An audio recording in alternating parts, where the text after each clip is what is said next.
আপনি কি কখনো ভেবে দেখেছেন এই বিশাল মহাবিশ্বটা আসলে শুরু হলো কিভাবে? এত তারা, গ্যালাক্সি, গ্রহ, হঠাৎ কোথায় থেকে এলো সবকিছু? বিজ্ঞানীরা বলে সবকিছু শুরু হয়েছিল একটা বিশাল বিস্ফোরণ দিয়ে, যাকে আমরা বলি বিগ ব্যাং। কিন্তু অবাক করার মতো বিষয় হল, কোরআনেও এর একদম স্পষ্ট ইঙ্গিত দেওয়া আছে। এখন প্রথমেই দেখা যাক বিগ ব্যাং আসলে কি। প্রায় 13.8 বিলিয়ন বছর আগে মহাবিশ্বের সবকিছু ছিল একটা ক্ষুদ্র বিন্দুর মধ্যে, অসীম ঘন, অসীম গরম আর অজস্র শক্তিতে ভরা।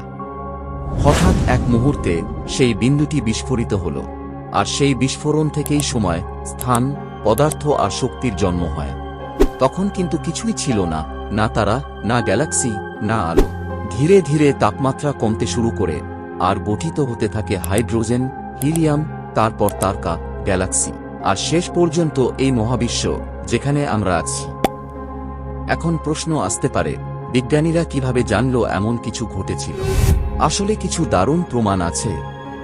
প্রথমত, গ্যালাক্সিগুলো একে অপর থেকে দূরে সরে যাচ্ছে, মানে মহাবিশ্ব এখনো প্রসারিত হচ্ছে। দ্বিতীয়ত, তারা কসমিক মাইক্রোওয়েভ ব্যাকগ্রাউন্ড রেডিয়েশন নামের এক তাপের ছাপ পেয়েছে, যা সেই প্রাচীন বিগ ব্যাংয়ের সময়ের তাপ। আর তৃতীয়ত, মহাবিশ্বে যে হাইড্রোজেন আর হিলিয়াম দেখা যায়, তার অনুপাতও প্রমাণ করে এই তত্ত্বটা ঠিক। এখন সবচেয়ে রোমাঞ্চকর অংশ, বিজ্ঞান তো অনেক পরে এই তত্ত্ব বলেছে, কিন্তু আল্লাহ তাআলা কোরআনে অনেক আগেই বলেছেন এই কথাটা। আল্লাহ বলেন, অবিশ্বাসীরা কি দেখে না যে আসমান ও জমিন একত্রিত ছিল, তারপর আমি তাদের পৃথক করে দিলাম। সূরা আম্বিয়া। ভাবো, একত্রিত ছিল, এটা ঠিক সেই অবস্থার মতো যখন মহাবিশ্ব ছিল একসাথে, এক ঘন অবস্থায়। আর আমি তাদের পৃথক করে দিলাম, মানে বিস্ফোরণের মাধ্যমে ছড়িয়ে গেল। আলাদা হলো আকাশ আর পৃথিবী। ভাবলে অবাক লাগে, এই বিশাল মহাবিশ্বে শুরু হয়েছিল এক ক্ষুদ্র বিন্দু থেকে।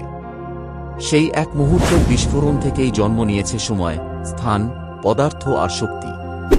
আজ বিজ্ঞানীরা সেই ঘটনার প্রমাণ খুঁজে পাচ্ছে নক্ষত্রের আলোয়, গ্যালাক্সির গতিতে, মহাবিশ্বের তাপের ছাপে।